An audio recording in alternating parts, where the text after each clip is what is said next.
The SARS epidemic of 2002-2003 originated in Guangdong, China, caused by the SARS coronavirus.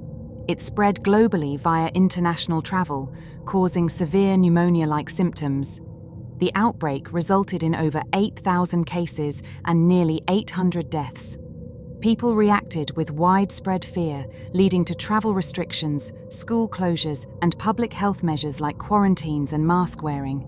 During the SARS outbreak, a tragic incident in Taiwan highlighted the extreme measures some individuals took to avoid infection. A 45-year-old woman died after soaking in a bathtub filled with 40.5% ethanol, believing it would protect her from the virus. According to a 2005 report in Forensic Science International, she immersed herself in the alcohol around 11 p.m. and was discovered deceased by her family the following morning. Her blood alcohol concentration, BAC, reached 1.35%, significantly higher than the legal threshold. This BAC level suggested she absorbed around 1.5 litres of 40% ethanol. Though rare, there are instances of people surviving such high BAC levels with medical intervention, such as dialysis. The woman's head was above the fluid, indicating she did not ingest a large amount. There were no signs of trauma, drug use, or drowning, suggesting that the alcohol was absorbed through her skin and inhaled. Although skin absorption of ethanol is rare, it can happen, and inhalation could have heightened her intoxication. The high BAC severely impacted her central nervous system, leading to respiratory failure and death.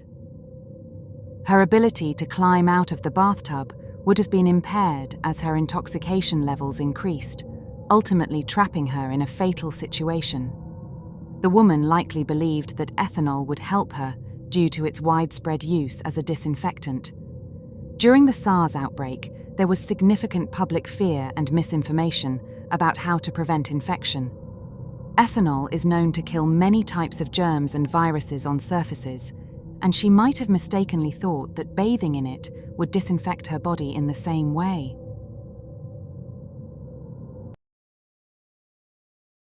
Jasmine Beaver, a lively 16-year-old girl from Skegness, tragically passed away after swallowing her own hair, leading to the formation of an infected hairball in her stomach.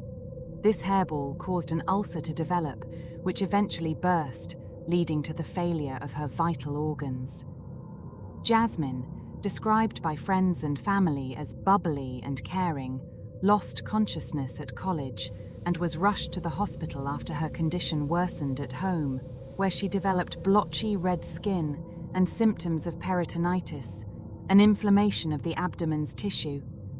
Despite being resuscitated for 15 minutes, Jasmine sadly succumbed to her condition. Jasmine had been chewing and sucking on her hair for years, a habit stemming from trichotillomania. Trichophagia is a condition characterized by the repeated eating of hair. It is often linked with trichotillomania, a compulsion to pull out hair from the scalp. These conditions frequently occur together, and having either or both can increase the risk of developing Rapunzel syndrome.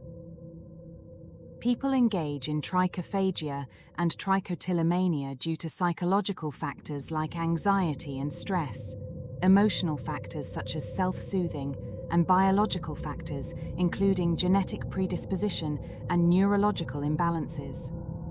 These behaviors can also develop from habit formation and as coping mechanisms for childhood trauma or abuse.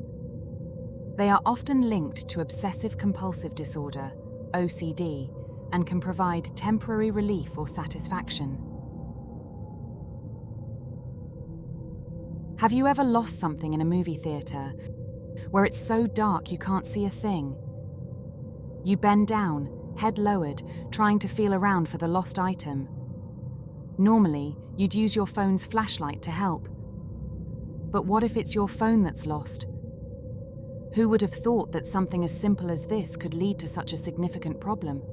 A simple trip to the movies turned into a nightmare for 24-year-old Atiq Rafiq, a father of one from Aston, Birmingham. On that fateful day in March 2018, Atiq and his wife, Aisha Sardar, were at the View Cinema in Birmingham's Star City complex, enjoying a film in the luxurious gold-class seating area.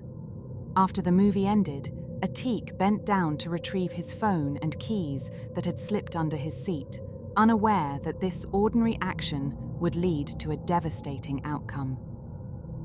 As Atiq searched under the seat, the automatic footrest suddenly lowered, trapping his head and neck beneath it. The force applied by the footrest was immense, equivalent to 3/4 of a ton, which left him unable to free himself. The inquest revealed that the seat was missing a crucial bar that would have allowed the footrest to be lifted manually, a component that was supposed to be included in the motor replacement kits sent by the manufacturer, Figueres International. Despite the frantic efforts of the cinema staff, who spent 15 minutes trying to release Atiq, and his wife's desperate attempts to help, the situation quickly deteriorated. Atiq lost consciousness and turned blue, suffering catastrophic brain injuries. He was resuscitated at the hospital, but tragically, he passed away a week later due to the severe damage. The inquest into Atiq's death uncovered a series of missed safety checks and failures in maintenance.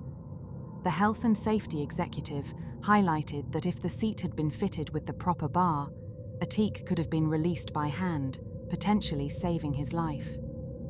Coroner Emma Brown expressed her concern over the serious risk posed by the double-acting actuator mechanism, which prevented the footrest from being lifted manually. Cinema staff recalled the chaotic moments trying to free Atiq, with one worker admitting to freezing in panic, not knowing how to release him. It took a wrench to eventually loosen the footrest, but by then, the damage was done. Atiq's wife and the cinema staff watched in horror as he was finally freed, but already severely injured. View Cinemas expressed their shock and sadness over the tragic incident and pledged to reflect on the inquest's findings. View Cinemas were fined £750,000 for safety breaches and ordered to pay £130,000 in costs.